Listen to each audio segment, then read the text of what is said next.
Every garden leads to the kitchen, at least for me. Fresh or dry oregano is always in my kitchen, and the aroma welcomes in my guests. Welcome to my home.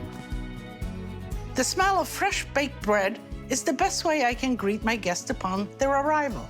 For an extra special touch, I serve it with the basil spread, a seaside favorite. These are always on the menu at my house, especially when I travel back to Italy with my grandchildren. Benvenuti nel mio giardino e nella mia cucina. Focaccia d'Altamura con purea di cannellini e basilico. Who doesn't love the smell of baking bread in the house? Well, focaccia is one of those breads that you can make. It's simple, it's straightforward, and it's one of my favorites. So in order to make any bread, you need it to rise. And we're gonna prove some yeast. This is some dry yeast. Let's just put a little bit of sugar in there. And the sugar is the food for the yeast, actually, so it rises. And some warm water. And let's give it a good mix. So we let that rise. And we're gonna top our focaccia with some tomatoes and onions. The little cherry tomatoes, ripe ones are better. If they're big, you cut them in half. If they're small, you can even leave them whole. Some onions, that always adds a delicious taste. Some olive oil, salt,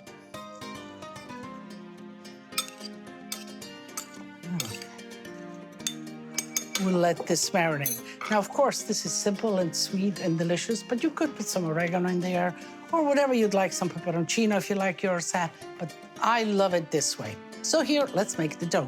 We have the flour, put some salt, and let's begin.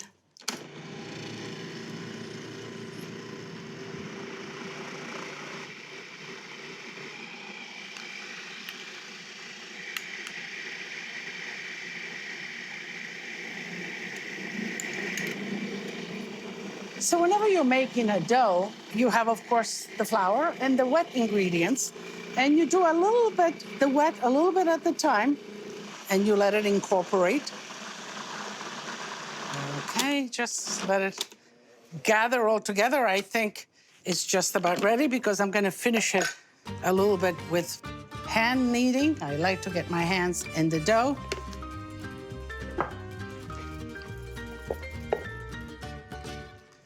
I'm going to finish it off with a little bit of flour, just kind of knead it. Okay, not too much flour because we want a nice soft dough. Okay. I love the sound of dough. I remember my grandmother always used to smack her dough. So this has to rise. So let's do just a little bit of oil in a bowl.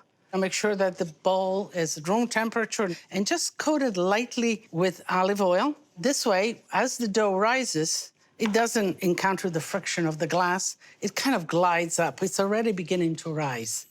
So just like that. And you cover it with some plastic wrap so the heat stays in there. And it will double in size if you get the right rise. And it'll take about an hour to get there. Altamura is known for some of the best bread in all of Italy. And of course, it is about the semolina flour and the grain that grows there, but it is about this artisanry of family traditions of baking the bread and making the bread, kneading it, shaping it, a wood-fired oven, and, the timing of moving around this bread, because it is some of the best bread and some of the best focaccia in all of Italy. The focaccia had its first rising. Let me just oil a little bit the sheet pan where we're gonna bake it. And not too much oil, but of course we need to oil the whole base so it doesn't stick. And a little bit up the sides. That's ready. So let's go to the dough. Has risen nicely. Let's punch it down. And you start from the sides and you kind of punch it down, just like that. Put it right in the pan here. And you see how soft it gets. And this is the way you want the focaccia, because the focaccia is gonna get light and crispy this way. And you want it to cover the whole pan. I want it to be more or less the same thickness all around. And now we put the tomatoes and the onions over it. Spread it out evenly. Now you let it be in a nice regular room temperature is fine. 20 minutes to half an hour. It has to rise again, and then we'll bake it. One of the most fascinating elements of the bread from Altamura and the focaccia is the crispiness, the texture of this bread. The crust is kind of crackles like glass. And the focaccia is kind of oozing and dripping with great taste. The focaccia has risen again, and it's beautiful, ready for the oven. Coarse salt. I like a little coarse salt on my focaccia. And of course, you can do as you like, but a little bit of coarse salt is due in my house. And this is ready to go into the oven, a hot oven, 425 degrees. And for about 15, 20 minutes, it'll begin to get nice and golden. Shift it around so it gets golden on all sides for another 15, 20 minutes, and it's done. The heel of Italy is known for its great olive groves and for its wine groves evermore. The wine, the traditional varietals are the Moscato, the Nero di Troia, and the Bombino, full of body taste. They're producing some great wines. The focaccia is done. We let it rest for about 10, 15 minutes. As you can see, it shrinks a little bit as it cooks, but it looks great. I like a little bit of dry oregano over it just when it's finished. So, you know, I love this bouquets of oregano, and all you do is the bouquet just kind of a little bit like that, and you save the rest. Collect everything, and while the focaccia is still warm, it will absorb some of the flavors of this oregano. Now I want to make a spread, a puree, which is really wonderful, and it's a bean puree with basil, and lots of basil. So almost like making a pesto first and then bean puree. To keep the bright color of the basil, I'm going to blanch the basil. Put it in boiling water just for a moment. Okay. And we'll begin to make the pesto. Lots of parsley as well, pine nuts, and a garlic clove. If you like it more garlicky, put 2. Pine nuts give it that kind of delicious creaminess.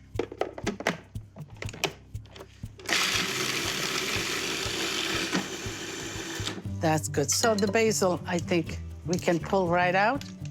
It's nice and green. And sort of shock it right in iced water. Just let it cool. And we want to wring it. We don't want any of the water because the puree you want sort of nice and creamy. You don't want it watery. I'm putting it in a clean towel here because I'm going to wring it nice and dry. Delicious smell. So let's wring it.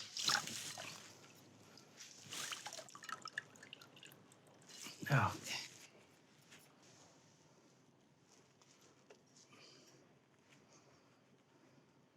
And let's put some salt to season this and some peperoncino.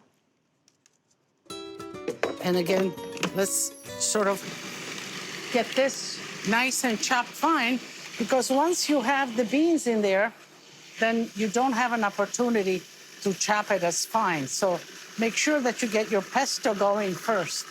A little bit of olive oil. Okay. Scrape everything down here. So beans. These are cannellini beans, nice and dry, cooked. But you know what? You can do this also with canned beans. Just make sure that you wash them and drain them well. I'm looking at it, looks good. A little bit maybe more oil. And, you know, a little bit more salt. So, all I think it needs is a little bit of cheese. Cheese, the grated cheese. And if you like it a little bit more zestier and spicier, you can put the pecorino.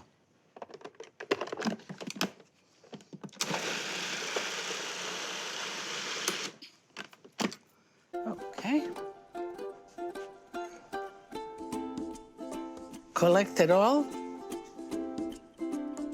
This is delizioso. So let's get the focaccia going, and voila. So this is the focaccia. Let me cut it in half first.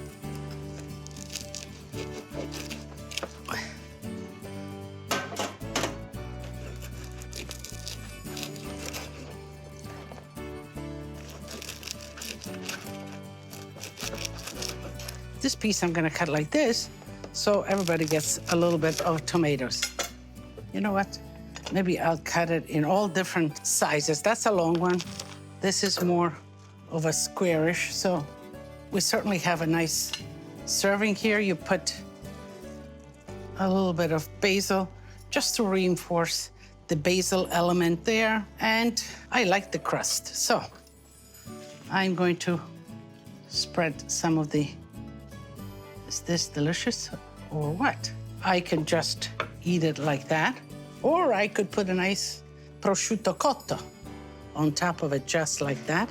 And this is an open sandwich, delicious for lunch with a little salad for your friends. Now, let's taste.